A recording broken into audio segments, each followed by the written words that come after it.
नमस्कार, स्वागत है कार्यक्रम आज का एजेंडा में। लोकतंत्र में जनता के विश्वास ने एक बार फिर हम सभी को एक बेहद सकारात्मक संदेश दिया है। तो आज के दिन की कौन सी है बड़ी खबरें जिन पर दिन भर रहेगी हमारी नजर, वो खबरें जो आज की सुर्खियां तय करेंगी, वो खबरें जो आज दिन भर रहेंगी हेडलाइंस, खबरें जिनका सीधा सरोकार है आपसे, वो घटनाएं जो तय करेंगी आने वाला कल। जी हां, ऐसे ही तमाम मुद्दों को समेटकर हम लाए हैं आज के एजेंडा में। तो अगले आधे घंटे में दिन भर के अहम घटनाक्रम के विभिन्न पहलुओं को रखेंगे आपके सामने। मैं हूं जया सिन्हा। तो आइए अगले आधे घंटे में जुड़े रहिए हमारे साथ अपनी न्यूज के पावर डोज के लिए। शुरुआत करते हैं आज के एजेंडा की।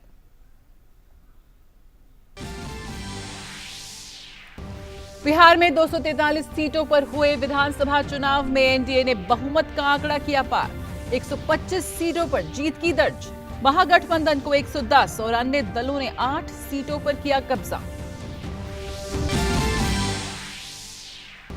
बिहार विधानसभा और उपचुनाव में बीजेपी को मिली जीत पर पीएम मोदी ने ट्वीट कर राज्यों के कार्यकर्ताओं को दी बधाई। कहा, बिहार ने दुनिया को लोकतंत्र का पहला पाठ पढ़ाया। हर वर्ग ने एनडीए के सबका साथ, सबका विकास, सबका विश्वास के मूल मंत्र पर जताया भरोसा।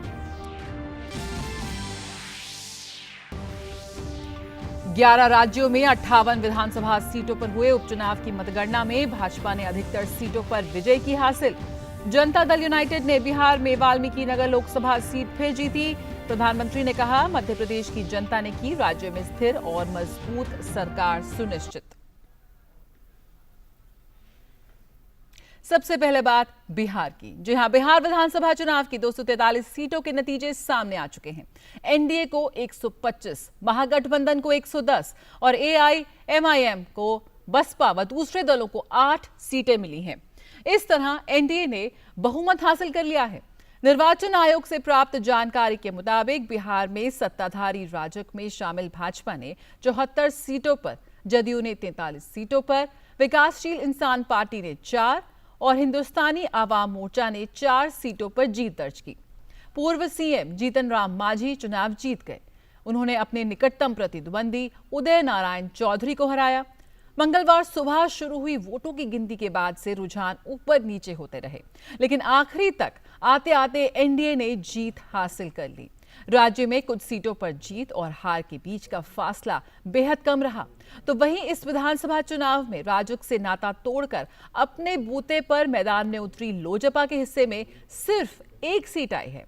बिहार विधानसभा चुनाव में राष्ट्रमंडल खेल में निशानेबाजी में स्वर्ण पदक विजेता श्रेयसी सिंह ने जमुई सीट पर भाजपा के टिकट पर जीत हासिल की। श्रेयसी सिंह ने जमुई से भाजपा के टिकट पर जीत हासिल की है। तो वहीं हम आपको बता दें कि तेजस्वी यादव राघोपुर से जीते हैं। कौन से बड़े उलटफेर रहे और कौन से दिग्गज जिन्होंने चुनाव में जीत दर्ज की, उन पर हम नजर यहां पे डाल रहे हैं। तो श्रेयसी सिंह जहां जमुई से उन्होंने जीत हासिल की, तो वहीं तेज प्रताप हसनपुर से जीते। प्रेम कुमार गया से उन्होंने जीत हासिल की। तो वहीं चंद्रिका राय परसा से चुनाव हार गए। लव सिन्हा बांकीपुर से चुनाव हारे। ये उनकी पहली कोशिश थी। उन्होंने पदार्पण किया था चुनावी उसमें किस्मत आजमाने के लिए और पहली बार में ही उनको हार हाथ लगी। तो वहीं कहलगांव से शुभानंद मुकेश के हाथ भी शिकस्त आई। अमरेश कुमार लखीसराय से, वो भी इस चुनाव में हार गए। और पीएम ने बिहार में एनडीए को पूर्ण बहुमत मिलने पर खुशी जताई। प्रधानमंत्री ने अपने संदेश में कहा कि बिहार ने दुनिया को लोकतंत्र का पहला पाठ पढ़ाया है। रिकॉर्ड संख्या में बिहार के गरीब, वंचित और महिलाओं ने वोट भी दिया। बिहार के प्रत्येक वोटर ने साफ साफ बता दिया कि वह आकांक्षी है और उसकी प्राथमिकता सिर्फ और सिर्फ विकास है। बिहार में 15 साल बाद भी एनडीए के सुशासन को फिर आशीर्वाद मिलना, यह दिखाता है कि बिहार के सपने क्या हैं, बिहार की अपेक्षाएं क्या हैं। बिहार के युवा साथियों ने स्पष्ट कर दिया कि ये नया दशक बिहार का होगा और आत्मनिर्भर बिहार उसका रोड मैप है। बिहार के युवाओं ने अपने सामर्थ्य और एनडीए के संकल्प पर भरोसा किया है। युवा ऊर्जा से अब एनडीए को पहले की अपेक्षा और अधिक परिश्रम करने का प्रोत्साहन मिला है। बिहार की बहनों बेटियों ने इस बार रिकॉर्ड संख्या में वोटिंग कर दिखा दिया है कि आत्मनिर्भर बिहार में उनकी भूमिका कितनी बड़ी है। हमें संतोष है कि बीते वर्षों में बिहार की मातृशक्ति को नया आत्मविश्वास देने का एनडीए को अवसर मिला है। ये आत्मविश्वास बिहार को आगे बढ़ाने में हमें शक्ति देगा। और हमारे साथ इस वक्त विनोद मिश्रा जुड़ गए हैं पटना से। विनोद जी, सबसे पहले तो आपसे यही जानना चाहेंगे कि जो ये साफ साफ तस्वीर इस वक्त नजर आ रही है, जितना भी असमंजस्य का दौर था, कौतूहल की बात थी, उत्सुकता थी, वो सब खत्म हो गई है। साफ सटीक स्थिर संदेश यहाँ पर बिहार की जनता ने दिया है। इस वक्त क्या महसूस, और जो राजनीतिक गहमा गहमी, जितनी भीड़ भाड़ हम कल तक महसूस कर पा रहे थे, आज वहां पर कितनी आपको शांति नजर आ रही?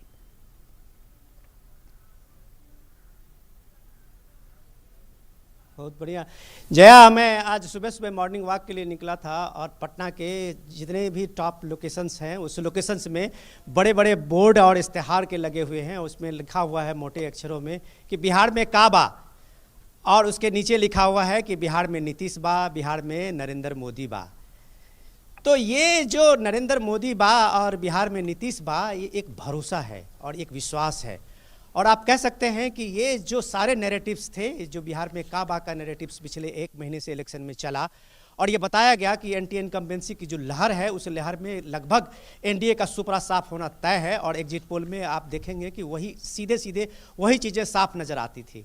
लेकिन बिहार बिहार है। बिहार का जो पॉलिटिकल एक अपना सेंस है, वो पॉलिटिकल सेंस को आपको मानना पड़ेगा कि जब कभी आप बिहार आएंगे तभी आप बिहार की बात को समझेंगे कि बिहार के लोग सोचते क्या है। जैसा आपने पहले किसी प्रोग्राम में कहा था कि बिहार में जो चीज़ें दिखती है वो चीज़ें होती नहीं है। और ये बात सीधे सीधे साफ है कि बिहार में जो लोकतंत्र का उत्सव मनाता है लोग, तो वो लोकतंत्र के उत्सव में पार्टिसिपेशन में वो फैसला करना भी जानते हैं, और फैसले करने में वो अपने विवेक को नहीं खोते हैं। और ये सारी चीजें मिला के ये गठबंधन को आप देख रहे हैं कि पूरे महागठबंधन के इस तमाम प्रयास के, तमाम चीज़ों को लेके, इतना पॉलिटिकल हाइप के बाद भी एनडीए का 15 साल का ये शासन कंटिन्यू रहा है, तो उसके पीछे वही भरोसा और विश्वास का है। जया, बिल्कुल विनोद जी, जिस तरह से प्रधानमंत्री ने भी बधाई दी है और जिक्र किया है युवाओं का, जिक्र किया है महिलाओं का, ये वो महिला है जिनके घर में बिजली आई, जिन्होंने अपने घर जो बिल्कुल सुरक्षित माहौल में अपने घरों से बाहर निकली, अपने बच्चों को उन्होंने पढ़ाई दी। ये वो महिलाएं, हम कह सकते हैं कि महिला वोटर्स काफी निर्णायक भूमिका रही। पिछले 3 चुनावों में हम देख रहे हैं कि महिलाओं की भूमिका काफी निर्णायक रही है, और एग्जिट पोल में इनकी गिनती नहीं होती। शायद तभी होता है कि जो एग्जिट पोल के नतीजे होते हैं वो बिल्कुल उलट हो जाते हैं।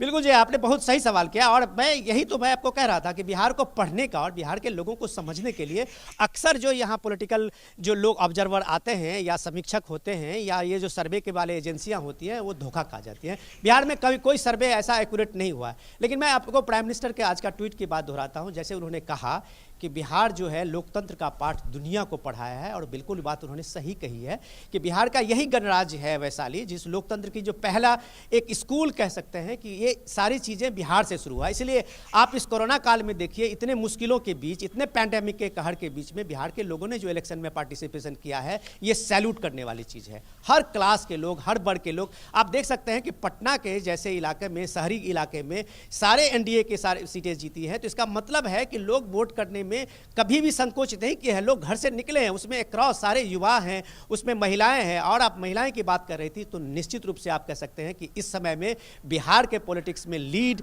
आधी आबादी का है। जया, और यह आधी आबादी तय कर रही है, जो लोकसभा के इलेक्शन में भी तय की थी उसने, और यही इस इलेक्शन में भी उसने तय की है कि आधी आबादी को सीधे सीधे जो प्राइम मिनिस्टर के साथ में उसका एक संवाद है, और उस संवाद के साथ साथ जो उसके साथ में उसको बेनिफिट मिला है। आप ये देखिए कि 27 लाख यहाँ प्रवासी मजदूर वापस आए हैं, और एक गरीब कल्याण योजना ने यहाँ पे जो काम किया है, भले उसके नैरेटिव्स अलग अलग हो, लेकिन उसका काम हुआ है। आज जल नल योजना है, उसी में गरीब कल्याण योजना में अब मनरेगा का स्कीम है।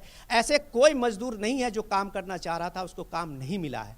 या आप देखेंगे कि छठ तक, जैसे पीएम ने कहा कि हम छठ तक जो है वो सारे राशन हर परिवार को मिलेगा। ये आप देखेंगे इस स्कीमें थी, जैसे कृषि ये योजना थी जिसमें 6,000 रुपए का उनको किस्त मिलना था, वो किस्तें मिली। बिल्कुल, तो सीधे लाभ यहाँ पर जनता को मिला है, विकास उनको दिखा है, और शायद यही वजह है कि जो जनादेश पे उनका संदेश निकल कर आया। ये सारे लोग जो हैं वो भरोसा है उन लोगों का। बिल्कुल विनोद जी, लेकिन इस वक्त जो समीकरण बनते आ रहे हैं, जो 74 जी, बिल्कुल जी। सीटें भाजपा के खाते में गई हैं, जो नए समीकरण अब जिनके कयास लगाए जा रहे हैं, उनको लेकर क्या कुछ सुगबुगाहट आपको मिल रही है? साथ ही साथ जो एलजेपी की भूमिका पर यहाँ पर हम सवाल उठाना चाहेंगे कि उनको लेकर जो आकलन था वो क्या साबित हुआ और सिर्फ एक सीट उनके खाते में आई है।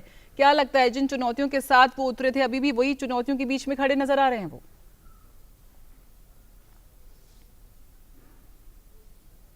मैं इस चीज़ को ज़्यादा स्ट्रेस करना चाहूँगा। जया, आपने बहुत बढ़िया सवाल किया है कि एलजेपी को लेके फिर वही नैरेटिव्स जो चल रहा है, जो कई दिनों से, महीनों से महागठबंधन को लेके यहाँ पे मीडिया में और कुछ जो इंटेलेक्चुअल्स हैं वो चलाते रहे।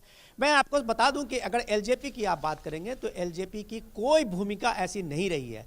एलजेपी का जो नारा था कि नीतीश तुम्हारा खैर नहीं और मोदी से बैर नहीं, ये ठीक उल्टा हुआ है।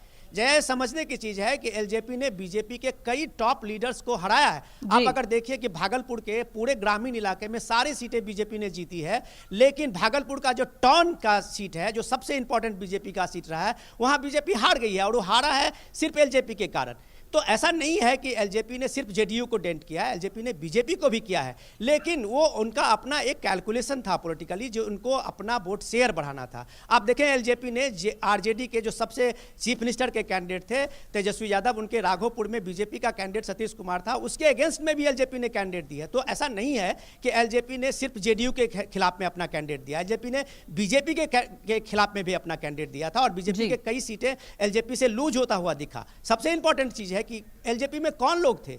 एलजेपी में वही लोग थे जिनको बीजेपी ने टिकट नहीं दी थी। उसमें राजेंद्र सिंह जैसे भी लोग हैं जो 50,000 वोट लिया है, और उसमें चिराग पासवान का कंट्रीब्यूशन नहीं है। वो पिछले कई अरसों से, दशकों से समाज सेवा में जुड़े हुए थे राजेंद्र जी, और राजेंद्र जी ने 50,000 वोट लिया, वो अपने कैपेसिटी से लिया है। जाहिर सी बात है उसने जेडीयू के कैंडिडेट को हराया है। लेकिन मैं ये नहीं कह सकता, इसमें ये बात फैक्टर नहीं बनता कि एलजेपी ने एक बड़ा सा ये किया। हाँ, एलजेपी ने पूरे एनडीए गठबंधन को कई सीटों के पर नुकसान पहुंचाया है, लेकिन एलजेपी को जेडीयू को हराने का फैक्टर बिल्कुल नहीं माना जा सकता।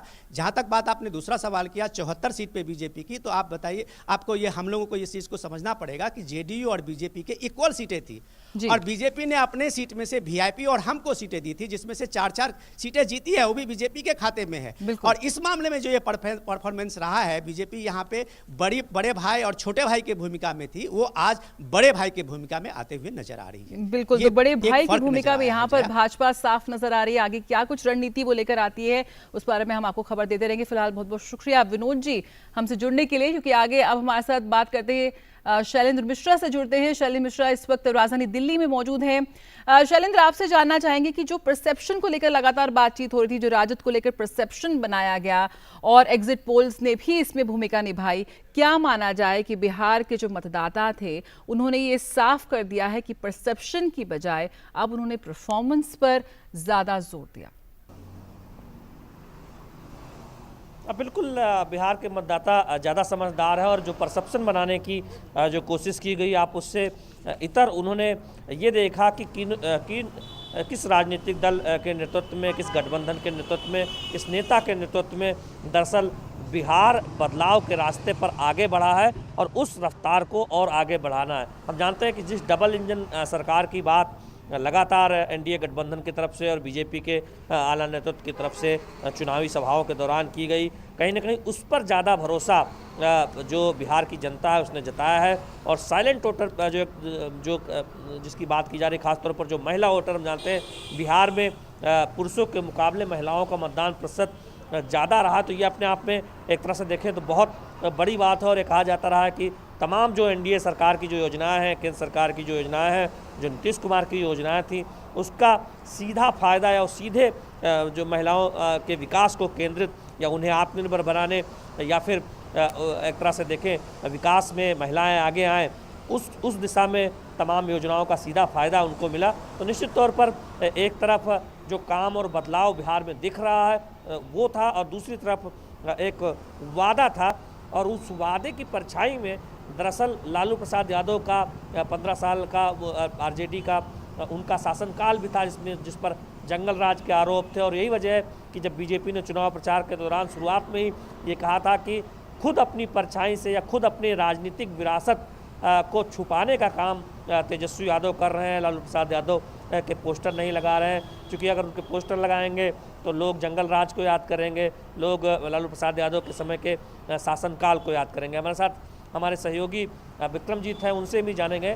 विक्रम, ये तो सवाल आएंगे कि जिस तरह का जो जनादेश आया है, ये तो स्पष्ट है कि ये मुहर है एनडीए का जो शासनकाल रहा है बिहार में, और प्रधानमंत्री नरेंद्र मोदी की अगुवाई में बिहार जो विकास के रास्ते पर आगे बढ़ा है, लेकिन इसके बहुत सारे और मायने भी हैं। क्या कहेंगे? देखिए, स्वाभाविक है कि जिस प्रकार से भारतीय जनता पार्टी के तमाम वरिष्ठ नेता हैं, प्रधानमंत्री नरेंद्र मोदी हैं, सबने इस बात की बात करी कि डबल इंजन की सरकार का मतलब है कि केंद्र में भी एक ही पार्टी की सरकार और राज्य में भी एक पार्टी की सरकार, तो विकास जो है वो डबल गति से होगा। जिस प्रकार से देखें कि नीतीश कुमार का कार्यकाल रहा है कुछ 15 वर्षों का, तो उसमें जो है ज़्यादातर समय जो है 2014 तक जो है कांग्रेस की सरकार रही है। उसके बाद जो है तकरीबन कुछ महीने तक या कुछ सालों तक कहें कि आरजेडी के साथ गठबंधन में सरकार रही है। तो भारतीय जनता पार्टी और जेडीयू की जो सरकार रही है वो बहुत कम समय तक रही है, डबल इंजन की अगर सरकार के हिसाब से बात करें। तो ऐसे में अब क्योंकि सरकार आई है, पूर्ण बहुमत की सरकार आई है, तो ऐसे में जो है विकास की गति किस प्रकार से तेजी से बढ़ेगी, क्योंकि इस बार के चुनाव का जो मुद्दा था बिहार में वो विकास ही था। किस प्रकार से विकास हुआ है, किस प्रकार से विकास करना है, क्या क्या विकास करना है, किस प्रकार से प्रदेश को आगे बढ़ाना है, और यही मुद्दों को लेकर डबल इंजन की बात हो रही थी। तो ऐसे में विकास को लेकर जो है आगे जो है बढ़ा जाएगा, प्रदेश को आगे बढ़ाया जाएगा। नीतीश कुमार को तो वैसे भी सुशासन बाबू के तौर पर देखा जाता है बिहार। बहुत आपने महत्वपूर्ण बात कही, और यही बात मैं जय कहना चाहूँगा कि दरअसल एक तरफ एनडीए बीजेपी ये बताने में कामयाब रही कि बिहार को आप जो बदलाव आया है वो 15 साल पहले का जो नज़रिया रहा है उस हिसाब से देखिए जो हालात रहे, और बीजेपी और जेडीयू और नीतीश कुमार ने जिस तरह से बिहार को बदलाव के रास्ते पर आगे बढ़ा, और उस बदलाव को एनडीए में प्रधानमंत्री नरेंद्र मोदी की केंद्र में सरकार बनने के बाद 2014 से जो एक गति मिली है, और तमाम ऐतिहासिक काम हुए हैं, जो एक परिकल्पना जिसकी की गई, जिसकी कल्पना भी शायद नहीं की जा सकती थी कुछ वर्षों पहले, तो वो बिल्कुल। तो ये नया बिहार है, ये आज का बिहार है। आत्मनिर्भर भारत की परिभाषा को ये समझता है, इसे पता है कि इसे आगे जाना है, पीछे नहीं जाना, और अपनी ताकत को भी वो जानता है। बहुत बहुत शुक्रिया शैलेंद्र और विक्रम इस जानकारी के साथ हमसे जुड़ने के लिए। आपसे आगे भी हम बातचीत करते रहेंगे। तो जहां पर बिहार विधानसभा चुनाव की बात हो रही है, उपचुनावों की बात कर लेते हैं, जहां भी बहुत ही शानदार प्रदर्शन रहा है भाजपा का, उस पर हम यहाँ बात कर लेते हैं। सबसे पहले बात मध्य प्रदेश की। मध्य प्रदेश में 28 सीटों पर हुए उपचुनाव की मतगणना में भाजपा को मिली 19 सीटें, तो वहीं कांग्रेस की झोली में आई 9 सीटें। भाजपा को उपचुनाव में अधिकतर सीटों पर जीत हासिल होने के बाद कार्यकर्ताओं और समर्थकों में जश्न का माहौल नजर आया। तो वहीं बात करें गुजरात की, तो गुजरात विधानसभा की 8 सीटों पर उपचुनाव में सभी सीटों के परिणाम आ चुके हैं, और इन पर भाजपा उम्मीदवारों ने जीत हासिल की है। पीएम मोदी ने विधानसभा उपचुनाव में मिली भारी जीत के लिए कार्यकर्ताओं को बधाई दी। बात करें कर्नाटक की, तो कर्नाटक में विधानसभा उपचुनाव में दोनों सीट भारतीय जनता पार्टी ने जीती हैं।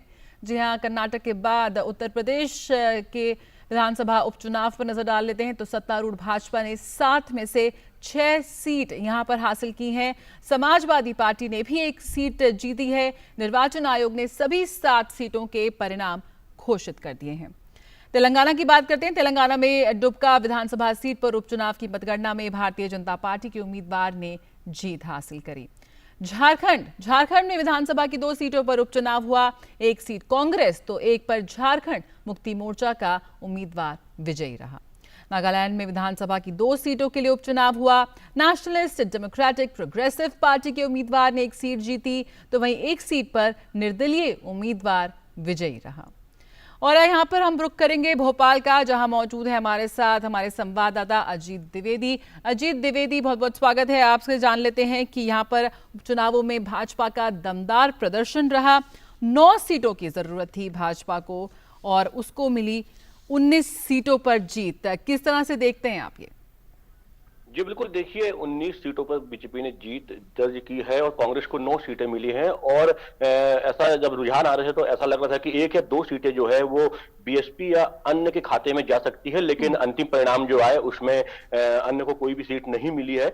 देखिए पूरे परिणाम जो दिखाते हैं, पूरा जो चुनाव था ये कहीं ना कहीं एक तरीके से शिवराज सिंह के 15 साल और कमलनाथ सरकार के 15 महीने इस पे हो गया था। कई सारे नारे चले इसमें, बिकाऊ और टिकाऊ का नारा चला इसमें, लेकिन जो पूरा एक चुनाव देखने में आया, जो परिणाम देखने में आए हैं, उसमें ये स्पष्ट दिखाई देता है कहीं ना कहीं जो मध्य प्रदेश की जनता आज भी जो है शिवराज सिंह चौहान के जो 15 साल का शासन है, बीजेपी का जो 15 साल का शासन रहा है, उस पर ज्यादा भरोसा जताया है बनस्पत की कांग्रेस की कमलनाथ सरकार ने 15 महीने का शासन अपना प्रस्तुत किया, उसके लेकर कैंपेनिंग की। इसके अलावा ये भी कई मुद्दे ऐसे उठे कि जो 22 जो विधायक टूट कर आए थे कांग्रेस से बीजेपी में, जिसमें कि 19 जो थे वो सिंधिया समर्थक थे और 3 जो है वो बीजेपी के ने खुद से उनको तोड़ के अपने पार्टी में लाया था। तो उसमें से 12 मंत्री बने थे और 12 मंत्री में से 3 मंत्री हार गए हैं। ये एक बड़ा बदलाव आया। और एक चीज और देखने को मिली कि ग्वालियर चंबल जो संभाग रहा है, जो कि बहुत महत्वपूर्ण, जहां पे 16 सीटें थी,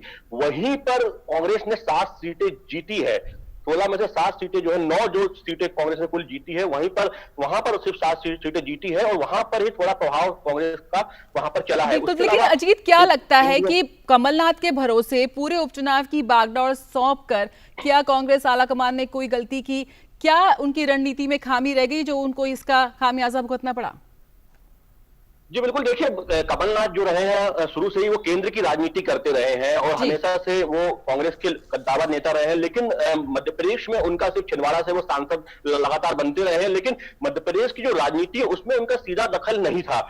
2018 के विधानसभा चुनाव में उन्हें यहाँ पर लाया गया, उन्हें केंद्र से वहां भेजा गया और उनको यहाँ पर कांग्रेस अध्यक्ष बनाया गया। उसके बाद भी बड़ी जिम्मेदारी दी गई। तो उस समय ज्योतिरादित्य सिंधिया का चेहरा आगे करके पूरा चुनाव लड़ा गया था और जनता को ये मैसेज देने की कोशिश की गई थी कि अगर कांग्रेस की सरकार बनेगी तो ज्योतिरादित्य सिंधिया ही सीएम होंगे। लेकिन उसके बाद फिर कांग्रेस आलाकमान ने कमलनाथ को सीएम बना दिया और तमाम तरह के घटनाक्रम हुए। तो कमलनाथ जो है, उन्हें राज्य की राजनीति, मध्य प्रदेश की जो तासीर देखिए, उनका जो प्रभाव ज्यादातर जो छिंदवाड़ा या आसपास सिवनी, बालाघाट या जबलपुर, जो ये महाकौशल का क्षेत्र है, वहां उनका ज्यादा प्रभाव रहा है, वही तो उनकी राजनीति रही है। उन्होंने केंद्रीय राजनीति की है, लेकिन मध्य प्रदेश की राजनीति को शायद वो समझने में चूक गए और उन्होंने जिस तरीके से यहाँ पर सभी धड़ों को साधने की, जो कांग्रेस में कई तरह के गुट है, उनको साधने की कोशिश की थी, लेकिन इसमें भी दिखता है कि जो दिग्विजय सिंह थे वो उन पर भारी पड़ गए और उनकी जो पुरानी राजनीति है, जो कहा जाता है कि वो क्या करते हैं, क्या सोचते हैं, कोई समझ नहीं पाता है, वो शायद भारी पड़ गया। और कमलनाथ में कहीं ना कहीं चूक उनसे हो गई, जहां की जनता के मिजाज को समझने में,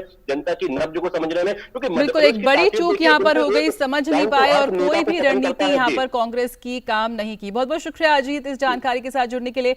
उपचुनावों में शानदार प्रदर्शन भाजपा का। यहाँ पर हैदराबाद का रुख कर लेते हैं, जहां पर मौजूद है हमारी संवाददाता सुरेखा। सुरेखा से जानते हैं, सुरेखा क्या कहेंगे, टीआरएस की गढ़ में हम कह सकते हैं कि भाजपा की सेंध यहाँ पर दिखी है, केसीआर के गृह जिले में जाकर जीता है उपचुनाव, क्या संकेत दे रहा है ये? जी जया, भाजपा ने दुब्बाक असेंबली कॉन्स्टिट्यूएंसी बाईपोल में शानदार जीत दर्ज किया। ये टीआरएस खुद कल कमेंट किया कि हमारा ओवर कॉन्फिडेंस की वजह से हम लोग हार गए।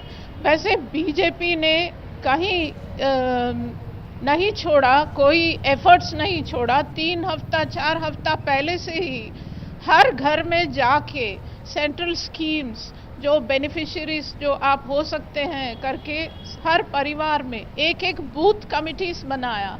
एक एक बूथ में अगर आप सोचिए 1000 लोग होते हैं तो 250 फैमिलीज होते हैं। हर एक फैमिली, हर एक परिवार में घर को जाकर उन्होंने कैंपेन किया और बोला कि इतना सेंट्रल स्कीम्स यहाँ लागू है, आप उनका बेनिफिट ले सकते हैं। ये बहुत अच्छी तरह से काम किया और ये टीआरएस का अगर 64,699 वोट्स काउंट किए गए हैं, उसमें से शानदार vote portion went to BJP.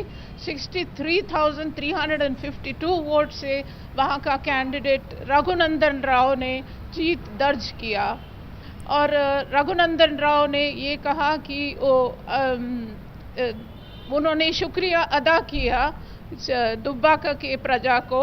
और Kishan Reddy minister of state for home Kishan Reddy ने कहा कि ये डिक्टेटोरियल एटीट्यूड ऑफ टीआरएस ने ही इसमें से ये दुब्बाका कॉन्स्टिट्यूएंसी से हराया और लोग उनके साथ है। और उन्होंने ये भी बोला कि हाँ, उनके बीजेपी के पार्टी वर्कर्स के साथ अच्छा बर्ताव नहीं करने से भी वहां के प्रजा पर ये बात उनको अच्छा नहीं लगा। ये भी रीजन हो बिल्कुल सकता है। सुरेखा, यहाँ पर एक संक्षिप्त में आपसे जानना चाहेंगे कि टीआरएस की प्रतिष्ठा भी इस उपचुनाव में दाव पर थी। क्या लगता है कि जो टीआरएस का परिवार राज है उसके खिलाफ बीजेपी एक बहुत ही मजबूत विकल्प बनकर उभर सकता है? ये पूरा कॉन्फिडेंस लेके ये भाजपा चल रहा है। और या भी जो जीएचएमसी इलेक्शंस आ रहे हैं उनमें भी ये बहुत जीतने की होप वो लोग भाजपा दिखा रहा है। Now Bharatiya Janata party is very confident for registering this win, specially Dubbaka. ये जो टीआरएस ने नहीं सोचा था कि गढ़ उनका डिस्ट्रॉय हो जाएगा वहां।